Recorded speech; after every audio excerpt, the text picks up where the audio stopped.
우리 사도행전 17장 말씀 함께 보겠습니다.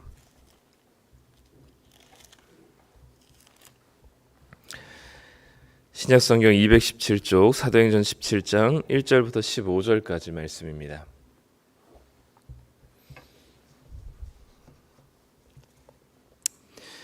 사도행전 17장 1절부터 15절까지 우리 다 찾으셨으면 우리 함께 읽도록 하겠습니다. 그들이 암비볼리와 아볼리니아로 다녀가 데살로니가에 이르니 거기 유대인의 회당이 있는지라 바울이 자기의 관례대로 그들에게로 들어가서 새 안식일에 성경을 가지고 강론하며 뜻을 풀어 그리스도가 해를 받고 죽은 자 가운데서 다시 살아나야 할 것을 증언하고 이르되 내가 너희에게 전하는 이 예수가 곧 그리스도라 하니 그 중에 어떤 사람 곧 경건한 헬라인의 큰 무리와 적지 않은 귀부인도 권함을 받고 바울과 실라를 따르나 그러나 유대인들은 시기하여 저자의 어떤 불량한 사람들을 데리고 때를 지어 성을 소동하게 하여 야손의 집에 침입하여 그들을 백성에게 끌어내려고 찾았으나 발견하지 못하매 야손과 및 형제들을 끌고 읍장들 앞에 가서 소리질러 이르되 천하를 어지럽게 하던 이 사람들이 여기도 이름에 야손이 그들을 맞아 들였도다. 이 사람들이 다 가이사의 명을 거역하여 말하되 다른 임금 곧 예수라 하는 이가 있다 하더이다 하니 무리와 읍장들이 이 말을 듣고 소동하여 야손과 그 나머지 사람들에게 보석금을 받고 놓아주니라. 밤에 형제들이 곧 바울과 실라를 베레아로 보내니 그들이 이르러 유대인의 회당에 들어가니라. 베레아에 있는 사람들은 데살로니가에 있는 사람들보다 더 너그러워서 간절한 마음으로 말씀을 받고 이것이 그러한가 하여 날마다 성경을 상고하므로 그 중에 믿는 사람이 많고 또 헬라인의 귀부인과 남자가 적지 아니하나 데살로니가에 있는 유대인들은 바울이 하나님의 말씀을 베레아에서도 전하는 줄을 알고 거기도 가서 무리를 움직여 소동하게 하거늘 형제들이 곧 바울을 내보내어 바다까지 가게 하되 실라와 디모데는 아직 거기 머물더라. 바울을 인도하는 사람이 그를 데리고 아덴까지 이르러 그에게서 실라와 디모데를 자기에게로 속히 오게 하라는 명령을 받고 떠나니라. 아멘. 네, 오늘 사도행전 17장 말씀 함께 우리 나누도록 하겠습니다. 이제 바울의 두 번째 선교 여행이 진행 중인데 이제 데살로니가라는 도시에 이르게 됩니다. 빌립보에서 이제 감옥에 갇혀 모진 매를 맞고 또 감옥에 갇힌 지 나온 지 얼마 되지 않아서 바로 이 데살로니가라는 지역의 유대인의 회당에서 말씀을 나누죠.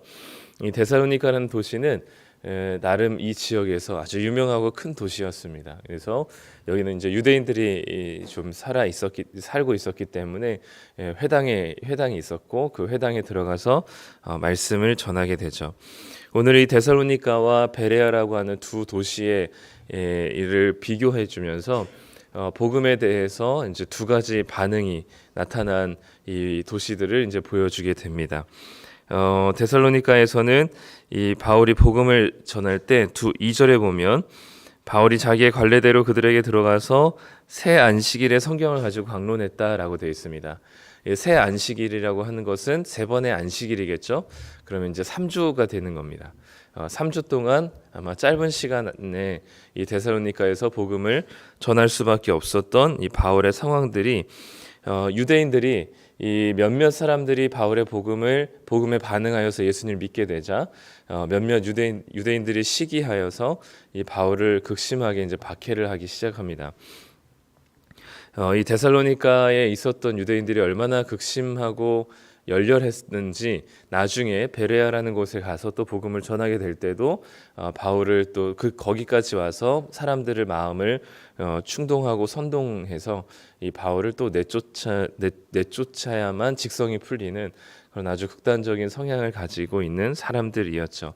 그러니까 바울은 늘 환대받기보다는 사실 많은 사람들로부터 냉대를 받고 또는 오히려 무시를 당하기보다는 많은 핍박을 당하는 경우들이 많이 있었습니다. 우리가 예수님을 믿는다는 것이 사람들로부터 존중을 받고 또 인정을 받는 길이기도 받는 반응이 보이기도 하지만 거의 대부분은 사실 우리가 예수님 믿는다는 것은 별로 사람들에게 그렇게 큰 환영을 받지 못하는 이 정체성인 것 같아요.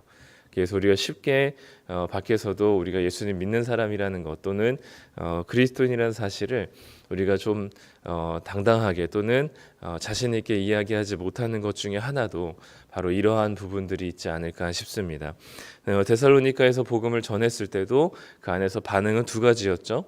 몇몇 사람들은 복음을 받아들이고 바울의 말에 관심을 가지기 시작했지만 대부분의 사람들은 이 바울과 실라와 디모데가 하는 전했던 복음을 거부하게 되었습니다. 회당장이었던 야손이라고 하는 사람이 바울과 그 일행을 숨겨줬다고 생각한 사람들은 이 야손을 이제 잡아다가 고소를 하게 되죠. 근데 이 고소한 내용이 이제 가이사, 그러니까 황제 말고도 다른 예수라고 하는 왕이 있다는 사실을 전하는 사람들이다라는 것으로 이제 이 고소 내용이 전달이 됩니다. 이 황제를 비롯한 당시 로마 제국은 어쨌든 이 황제 숭배 사상이 있었기 때문에 지금의 로마 황제를 거부하고 새로운 왕이 있다는 사실 자체만으로도 사실 굉장히 심각한 범죄로 여겨졌거든요.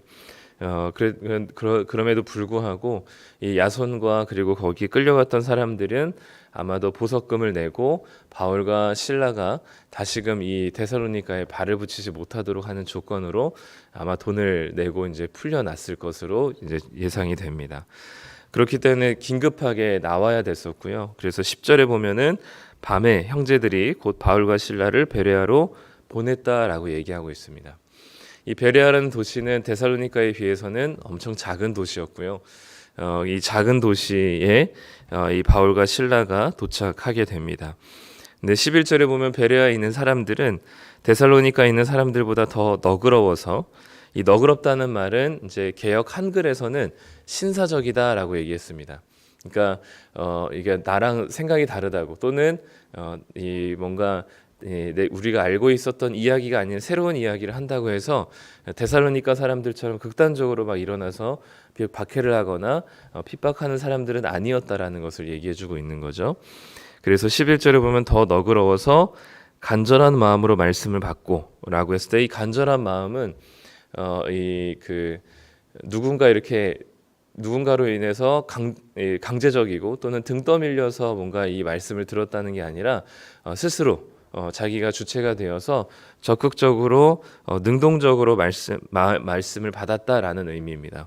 그래서 자기가 다른 생각과 다른 의견과 다른 이야기에 대해서 극단적으로 반응하지 않고 그리고 자기가 능동적으로 말씀을 받을 수 있었던 사람들 그리고 이것이 그러한가 하여 날마다 성경을 상고함으로 12절에 보면 그 중에 믿는 사람이 많았고 특별히 헬라의 귀부인과 남자가 적지 않았다. 그러니까 지금 바울은 어디에 들어가서 복음을 전했었냐면 10절에 보면 유대인의 회당에 들어가서 복음을 전했거든요. 그러니까 유대인들에게 사실 복음을 전한 겁니다. 그런데 그 복음의 이 내용과 말씀들을 이 유대인들뿐만 아니라 이 헬라인들, 이방인들도 듣게 되었고, 그 중에 믿는 사람들이 많았는데 헬라의 귀부인과 남자들이 많이 있었다라고 얘기합니다. 데살로니가와 이 베레아를 의도적으로 본문은 비교해주고 있는데요. 데살로니가는 복음에 대해서 극단적인 반응을 보였죠. 그리고 바울과 실라를 못 찾았기 때문에 야손이라는 사람을 고소하는 모습들을 보여준 반면에 베레아는 조금 더 너그럽고 간절한 마음으로 그 말씀을 받게 되었습니다. 그래서 데살로니가 사람들은 일주일에 한 번 안식일에만 이 설교를 듣고 또 강론하는 말씀을 듣고 복음을 들었다면 오늘 말씀 11절에 보면 베레아 사람들은 이것이 그러한가 하여 날마다 성경을 상고함으로라고 되어 있습니다.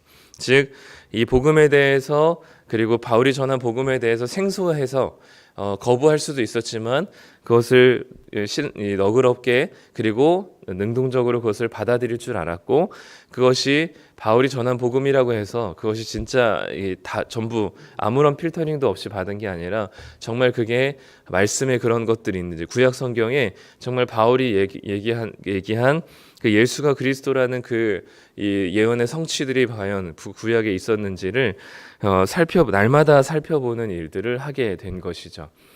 바라기는 우리 성도님들도 일주일에 한 번 또는 앞에 나와서 묵상하는 이 설교로 이 모든 자신의 신앙생활에 이것을 이 설교로 이제 전부 하지 않으셨으면 좋겠습니다. 스스로 말씀을 날마다 묵상할 줄 알고, 그리고 그 말씀으로 내 삶에 적용할 수 있고, 그리고 그 말씀을 따라 살아낼 수 있고, 그래서 이 앞에 나와서 하는 설교들이 정말 하나님의 말씀이 그렇게 우리에게 가르치고 있는지를 묵상하고, 그리고 날마다 그 말씀 안에서 한번 생각해 볼 수 있는 그런 성도님들이 되셨으면 좋겠어요.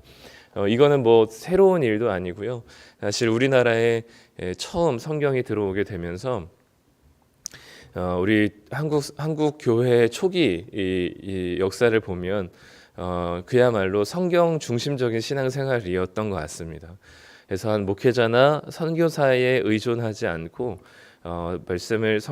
한글로 번역된 성경 말씀을 받은 많은 일반 성도들이 그 말씀을 보고, 그리고 그 말씀을 통해서 믿음을 얻게 되고 구원을 얻고, 그리고 성도가 되어서 말씀 사경회나 그리고 선교사님들이 하는 이 설교를 기반으로 이 말씀을 가지고 신앙생활을 했었던 우리의 이 믿음의 선배들의 모습을 본다면 결코 이것은 뭐 새로운 일도 아니고 그리고 이단적인 이야기들도 아닙니다. 오히려 일주일에 한 번 설교에만 의존하는 신앙은 교회는 다니는 횟수는 늘어날 수 있지만 그것은 결코 건강한 신앙생활로 자리 잡을 수 없을 것 같습니다. 날마다 베레아 성도들처럼 너그러워서, 그리고 간절한 마음으로 이것이 그러한가 날마다 성경을 상고하는, 그래서 그 말씀이 우리를 움직이고 그 말씀을 따라 기준하여서 살아갈 수 있는 그런 우리 성도님들이 되셨으면 좋겠습니다. 데살로니가에서 이제 이 소식을 듣게 되니까 또 유대인들이 이제 몰려오게 되죠. 아무리 성경을 상고하고 날마다 성경 말씀을 통해서 묵상했었던 베레아 사람들마저도 이 데살로니가에서 온 유대인들의 선동에 따라서 휘둘려서 바울을 이제 또 박해하게 되는 거죠. 그래서 14절에 보면 바울을 통해서 복음을 전해 들었던 형제들이 바울을 내보내어서 바다까지 가게 하고 이제 아테네라는 도시로 바울을 이제 피신시키게 됩니다. 그리고 그러나 실라와 디모데를 거기에 남겨두고 이제 떠나게 되죠. 오늘 그 데살로니가의 베레아의 모습을 보면서 복음에 대해서 두 가지 반응이 늘 있습니다. 그러나 환대하고 이 복음에 대해서 환영하고 받아들이는 반응보다는 사실 거부하고 그리고 박해하는 반응이 훨씬 더 많이 있었다는 것. 우리가 예수님 믿고 복음을 가지고 있는 사람으로서, 그 복음을 따라가는 사람으로서 세상은 늘 우리를 박해하고 그리고 우리를 힘들게 할 것입니다. 왜냐하면 이 복음은 세상의 가치와 기준을 거슬러서 살아가게 하기 때문입니다. 그래서 이 처음에는 그리고 환영하고 또 일부 또 좋아할 수 있을지 모르겠지만 우리가 가지고 있는 복음에 대한 사람들의 반응은 대다수 거부와 그리고 무시와 박해들이 우리에게 있습니다. 그래서 우리가 교회 다니고 또 예수 믿는 것으로 인해서 사람들이 우리에 대해서 좋지 않은 모습과 반응들을 할지라도 이상하게 생각하지 않고 그것이 바울이 경험했었던 복음에 대한 반응이었음을 또 기억해서 우리가 특별한 일이다라고 느끼지 않으셨으면 좋겠고요. 바라기는 베레아 성도들처럼 복음에 대해서 진지하게 우리가 생각하고 말씀을 날마다 스스로 묵상하면서 하나님 말씀 앞에 그리고 그 말씀을 따라 살아가기를 주저하지 않으시는 우리 성도님들이 되셨으면 좋겠습니다. 그래서 늘 안식일에만 말씀을 들었던 데살로니가 성도들과 달리 날마다 성경을 상고하면서 하나님의 말씀을 가까이 했었던 그곳에 지금도 유럽에서 이 베레아라는 도시가 이 교회가 굉장히 많이 있습니다.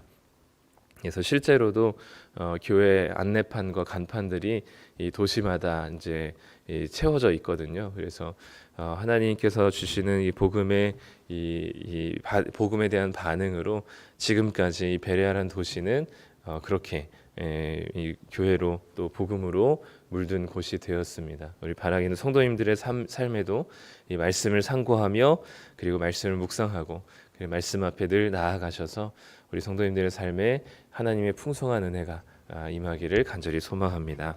기도하겠습니다. 하나님 감사합니다. 우리에게 주신 이 복음의 은혜가 얼마나 큰지 전하지 않을 수 없을 만큼 하나님의 사랑과 은혜가 큽니다. 그럼에도 불구하고 우리가 예수님 믿는다는 것 그리고 우리가 신앙을 가진 사람으로서 우리를 환영하는 사람들보다는 우리를 싫어하고 거부하는 사람들이 훨씬 많은 게 우리의 현실입니다. 바울이 그러했듯이 그러한 것들을 우리가 이상하게 생각하지 않게 하시고 당연하게 여기며 우리가 예수 믿는 것 때문에 당하는 어려움과 억울함과 고통들을 우리가 당연한 것으로 여길 수 있는 자 되게 하여 주시옵소서. 더불어 하나님 우리의 신앙을 누군가에게 맡겨놓는 신앙 되지 않게 하시고 우리가 스스로 하나님의 말씀 앞에 나아가 이 말씀을 붙들고 살아갈 수 있는 자들 되게 하여 주시옵소서.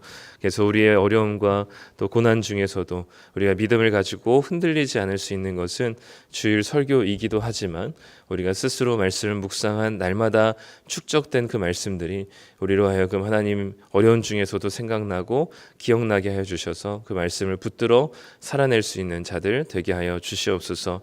오늘도 우리가 말씀을 가까이 하게 하여 주시고 날마다 말씀을 묵상하는 일을 게을리하지 않게 하여 주시며 특별히 이것이 우리의 삶에 우리의 너무나 중요한 일부분이 되어서 누가 시키지 않더라도 베레아 사람들처럼 간절한 마음으로 적극적인 마음으로 말씀을 묵상하게 하여 주시옵소서.